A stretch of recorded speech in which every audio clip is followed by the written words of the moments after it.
A North Texas Marine says he was kicked out of a Walgreens because of his service dog. The dog is registered as a service dog. And now that Marine wants to know why he was asked to leave the store.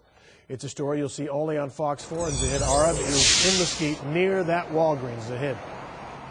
Well, Steve, what happened at this Mesquite Walgreens has prompted a company investigation. A Marine says the VA diagnosed him with PTSD and then signed off on a service dog as a form of treatment. But when he tried taking that dog inside this Walgreens yesterday, he says he was denied. For Chris Goodson, joining the Marines, come here, buddy. Come on. Was a calling. What about a high five? But after an honorable discharge last June, the corporal was diagnosed with PTSD. Good boy. His German Shepherd, Ben, answered, becoming his service dog. He's always there, so I'm never just alone with my thoughts. Chris says the pup is therapeutic, helping deal with depression and nightmares from his service in Afghanistan. But on Thursday afternoon at this Mesquite Walgreens, something happened. Even Ben couldn't make better. Hey, what's unnecessary is you front me out in front of the store. I'm a disabled veteran and I have the right to have this dog in here. With his registered service dog by his side, Chris went in for a Gatorade and says he was confronted by a manager immediately.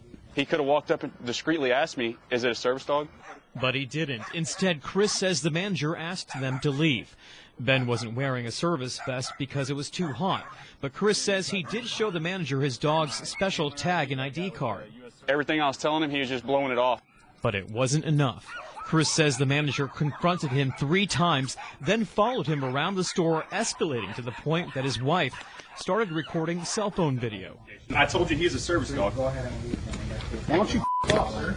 Yes, I did use a little bit of profanity with him, but he had me that mad and that hostile that he showed that much disregard for my personal feelings.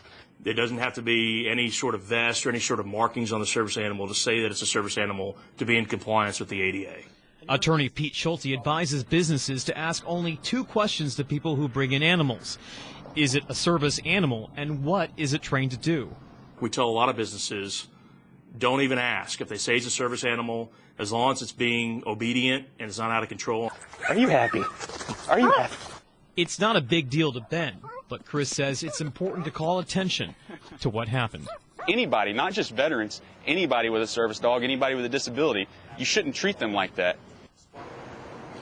Walgreens corporate office says it's sorry that this happened and that it appreciates all those that have served our country. The company told us in a statement, service animals are welcome in our stores and we understand the help they provide. We will make sure our employees at this store fully understand the rights for use of service animals. Now, Chris says he doesn't want anyone to get fired. All he wants is an apology. He also plans to apologize to that manager for using foul language. Steve? All right. Zahid, thank you.